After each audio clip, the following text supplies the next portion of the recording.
This was a text thread between you and your son.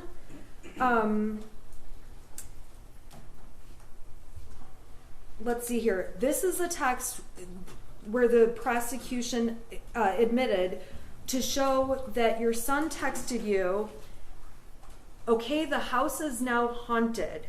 What time was that text at? It says 6:03. Okay. I don't know if it says -4. I don't know what that means. Okay. And then the next text, some weird shit just happens and now I'm scared. Next one, I got some videos and a picture of the demon is throwing bowls. I'm not joking, it fucked up the kitchen. I'm just going to be an outsider for a while. Can you at least text back? Okay, do you recall this day on March 17th, 2021? It didn't stick out to me until this whole... No, I don't recall it exactly. I just remember it ever since we got discovery on this case. Okay, so on March 17th, there was a point when did you ever see these texts? I probably didn't. Not that time. Do you recall seeing these texts at any point prior to this case? I'm sure I did, but they weren't. No, I don't. I mean, I'm sure I saw them, but they just didn't stick out to me until this case. Why didn't they stick out to you? Because it wasn't anything that was anything serious. It was Ethan just messing around. You got to explain to the jury, how did Ethan mess around? So he's been convinced our house has been haunted since 2015. So it was built in 1920.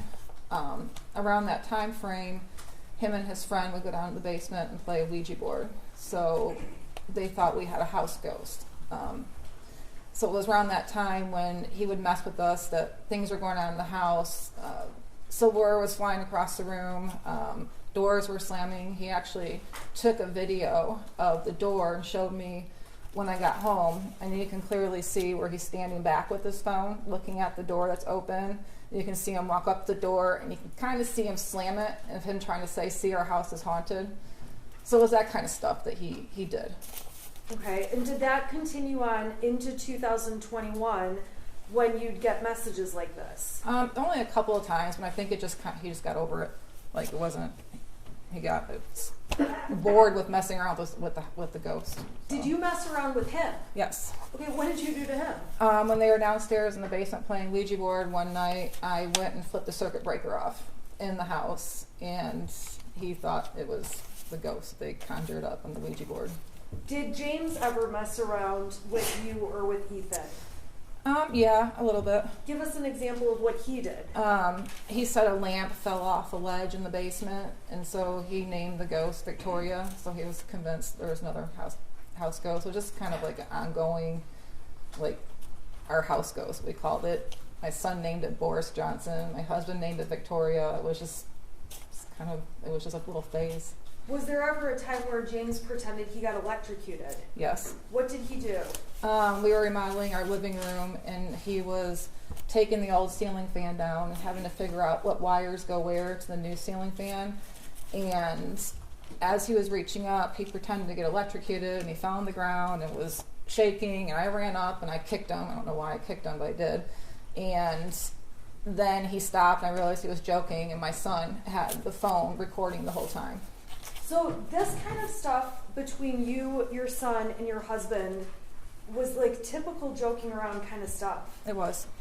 Okay, so when you look back at these texts now and you see that there's a demon throwing bowls and things like that, now looking back, do you think, oh my gosh, he had mental issues? No.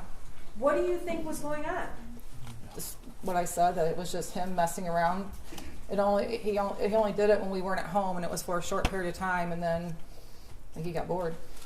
Okay. So on that date, the prosecution admitted all kinds of stuff to show you were with your horse, and James was with your horse, correct? Correct.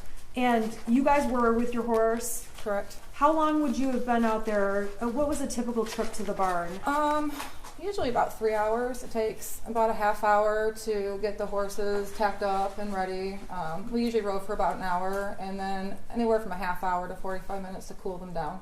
And with respect to the horses, did you and James go out there? Did you go every day? No. How did that work? Who went? How did you guys pick? Whoever felt like going or had the most availability. Sometimes I'd work late, past 6 o'clock at night. I couldn't go. There's nights that my son had to go to bowling that had taken. Whatever happened that day, we just say, I'm going, or you're going, or it just was a day-by-day thing. Okay, so I'm going to skip ahead. This has been admitted as Exhibit 84. This goes to March 8th and 9th. Okay, do you remember talking about those dates? I think so, yeah. Okay, now on those dates, the prosecution admitted Exhibit 84, which is up on the screen. These are texts between James and you, and it looks like you're saying you're going to have to skip the barn tonight. Do you recall that? Yes. Okay. And then you ask, is Ethan going to bowling? Correct. James says IDK. What does that mean? I don't know. All right. And you ask him about that. Okay, and I want you to describe, what are you doing in these text messages up on the screen here, these 4 in a row? Can you go back to the green one? Yeah. Okay. Here, I'm sorry. No, it's fine. I got it now. I was just texting him, asking him if he was home from school yet. Okay. And if he had his phone on him. So you're texting... I think, looking at this, we must have gotten into an argument about his grades and took his phone away the night before, which is why I was asking if he had his phone on him. Is it common for you to text repeatedly about someone? Are you home? Where are you? Yes. Okay, so in your messages, is it fair to say we're going to see that a lot from you? Yes. Okay. Your husband wrote back, he does not get home till 3:16. Did you know what time Ethan got home every day? I knew it was after 3, like shortly after. I wasn't sure to the minute. Okay, well then you wrote, I told you to pick him up because he's upset and I don't want him to do anything stupid, God damn it.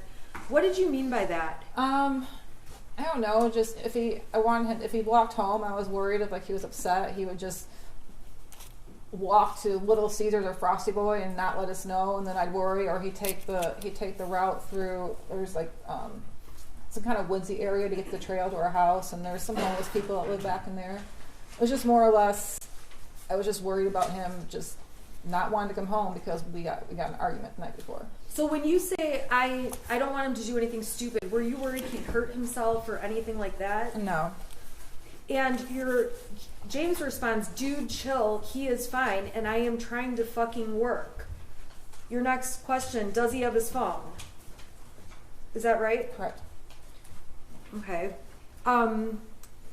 And then he says he won't answer while he's walking. The exhibit speaks for itself. And then you start up with, I'm seriously freaking out. Is he home yet? And then it looks like a blank message. Yeah. Why are you freaking out so much? Because he didn't tell me he was home. So, and I think he must have, I don't know, did something with work. I couldn't get a hold of him. So it was like, why can't I get a hold of you? Why can't I get a hold of anybody? Okay. Did this concern you ultimately that something happened that day, or did this get resolved? I think he just got home and that was it. Okay.